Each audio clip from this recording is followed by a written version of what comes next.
በፎሬክስ ትሬዲንግ የፕሮፊት ከፍታ ላይ የሚያስቀምጧችሁ አራት ምሰሶዎች።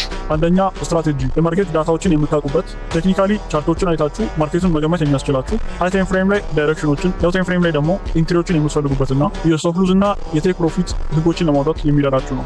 ሁለተኛው ሪስክ ማኔጅመንት፣ ለአንድ ትሬድ ከ0.5 እስከ 1% ካፒታል ሪስክ ማድረግ፣ ከተቻለ በቀን 2 ትሬድ ብቻ ለመውሰድ መሞከር። ሶስተኛ በግምት ማንኛውም አይነት ፖዚሽን አለመያዝ። አራተኛ ሁልጊዜም ስቶፕ ሉዝ መጠቀም። አምስተኛ ደግሞ ኤ+ ሴታፖችን ብቻ ትሬድ ማድረግ። ሶስተኛው ጆርናሊንግ ነው። ጆርናሊንግ ደግሞ ዊን ያደረጋችሁትና ሉዝ ያደረጋችሁትን ትሬዶች መጻፍ፣ ሚስ ያደረጋችሁትን ትሬዶች መጻፍ፣ በእነዚህ ትሬዶች ውስጥ ያገኛችሁትን ትምህርትና ያጠፋችሁትን ጥፋት መጻፍ፣ በተጨማሪም ትሬዱን ስትወስዱና ከመውሰዳችሁ በፊት እንዲሁም ከወሰዳችሁ በኋላ የተሰማችሁ ስሜት መጻፍና በቀጣይ ለማሻሻል ምን ማድረግ እንዳለባችሁ መጻፍ ነው። አራተኛው ሳይኮሎጂ ነው። ለስራ በማተነሳሱበት ጊዜም ዲስፕሊን ሆናችሁ ቻርት ፊት መሆን፣ ስሜታችሁን መቆጣጠር፣ ታጋሾች መሆን፣ በፎሬክስ ዓለም ከትላንት ዛሬ የተሻለ ሰው ለመሆን ጥረት ማድረግ እንዲሁም ደግሞ ተስፋ ለመቁረጥን ሳይኮሎጂ ያካትታል።